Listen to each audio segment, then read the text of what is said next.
之前我们也看过好多那个中药，中药也搞了好久也吃不好，然后是西药吧，感觉也是这样子，反正感觉吃药吃多了都不长个了。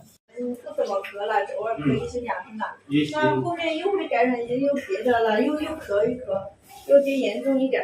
然后这一次是本来也是只有一点点咳了，后面前段时间就又咳了10来天了。就受凉又咳了一下。对，可能有鼻炎、鼻窦炎，这几天可能因为咳嗽引发鼻炎嘛，变成流鼻涕了。流鼻涕好，晚上还是白天咳？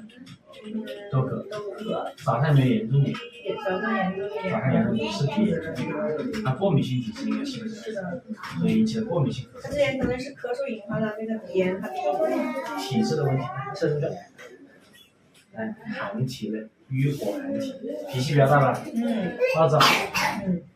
然后动不动就哭。眼袋也比较深，脾虚，眉毛没什么颜色，肺气亏虚。先把咳嗽控制下来，再调脾胃，好吧？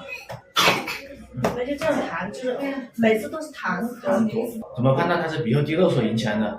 第一个是以晨起咳嗽为主，或者一躺下去咳嗽就咳得比较严重，这很明显是鼻涕往后面流，刺激喉咙引起的咳嗽。第二个，这个孩子有过敏性鼻炎史，就容易经常流鼻子、流鼻涕，然后一吹风就会流鼻涕、打喷嚏。